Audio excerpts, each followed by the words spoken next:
the playoffs are obviously pressing forward, and there's always a question in the playoffs: how are the young guys going to do? Right? Yeah. Like there's usually one young guy who comes out of nowhere, and it's like, whoa, this guy's a revelation, right? Like Randy Arozarena a few years ago Exactly. was just unreal in that run that the Rays made to the World Series, and then it carried over, one Rookie of the Year. So it's always interesting to me to see who is going to be able to carry that over. So we had Spencer Strider for the Braves, right? Yeah. And he came out and he did well, right? Yeah. Mm-hmm. Until he kind of didn't, right? Which I guess is how it goes. Yeah. So he, sorry, I'm looking right now to see where I can find Spencer Strider exactly how he did. So he pitched in Game 3. Right. I was going to say that was Game 3 in the Philly. Rays. Phillies and Braves game, or right. Phillies and Braves series. He went 2 1/3, gave up 3 hits, 5 runs. He did strike out 4 in that short period of time, and walked 2. So I don't think he obviously didn't make the appearance he wanted to, but I don't think that's who he is. I don't think he's going to be the postseason choker. I think it's just that he's young. Yeah. The next guy I obviously want to talk about Julio Rodriguez. Julio, because he came out, he drew a walk the first at bat of the series. Yeah. And I was like, oh shoot, here we go. And then he came around and scored the first run of the series, and it was awesome. It was amazing. And he had a pretty good series. He did. I wanted him to have a couple more quality at bats, but I wanted everybody to have a couple more quality at bats in Game 3, and we'll get there. Yeah. But he did finish the season the series 4 for 16 with 3 doubles and 3 runs scored. And Brig, a game-saving defensive play in like the 15th inning of Game 3.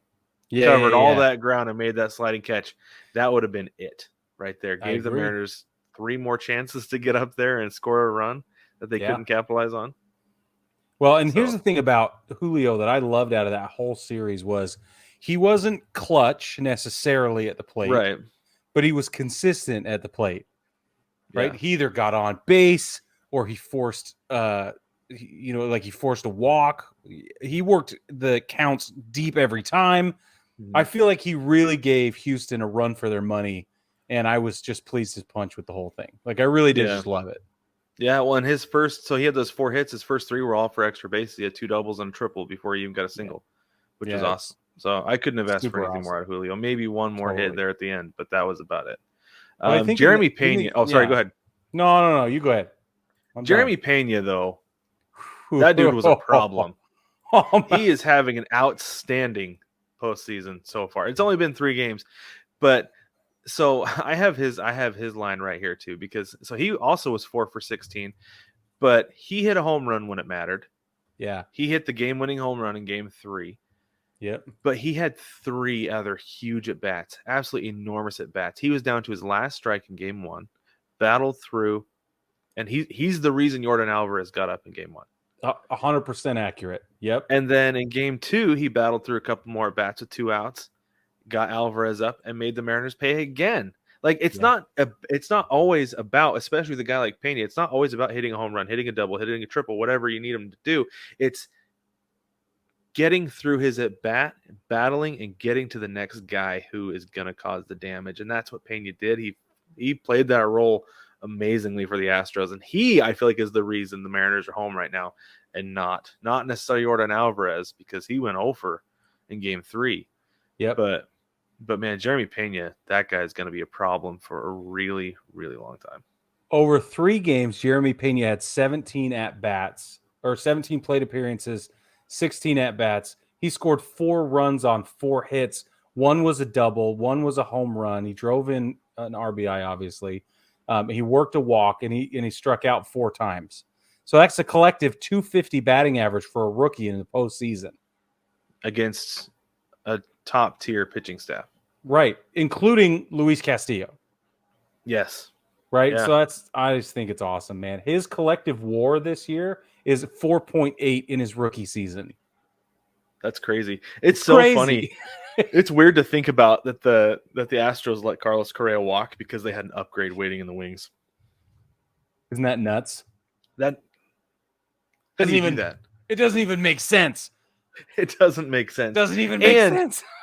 It's just like, yeah, Carlos Correa, perennial All-Star, Yeah. MVP candidate, and they're just like, you're fine. We don't want to pay you that we're much to keep you good, around man. because we've got somebody who's going to be better for us this year than what you've been the last 3. So it's fine. So just as Crazy. a frame of reference, Carlos Correa's season WAR was 5.4. So only a half a bump up from what their rookie is getting of them. In arbitration, lots of club protection there. Oh, so much club control there. It's awesome for the Houston Astros. And I hate every bit of it. Well. I hate it too. But they're treating him well. He's getting the at-bats. He's getting time in the field. He's obviously getting the respect from his teammates and the staff. So you got to know Dusty Baker loves everything about this from a manager's perspective. But the front office jumping up and down at how this is panning out. Has to be. Yep. Yeah. So the next guy, Steven Kwan. Let's talk about Steven Kwan a little bit. This is a guy. This guy's a problem. He is a problem. I don't have his line on me right now, but I got it. Go ahead. Tell us about Steven Kwan. So this is a series you've been watching more closely than I have. Right. So let me tell you about this ALDS. He's had over 4 games, 17 at-bats. He is currently batting. Oh, no. He's batting .412 across the 4 games. OBP is 444, slugging 647. His OPS is 1.092. He has had 11 total bases in the course of 4 games, and he's a rookie. So that puts his collective WAR at 5.5 on the season.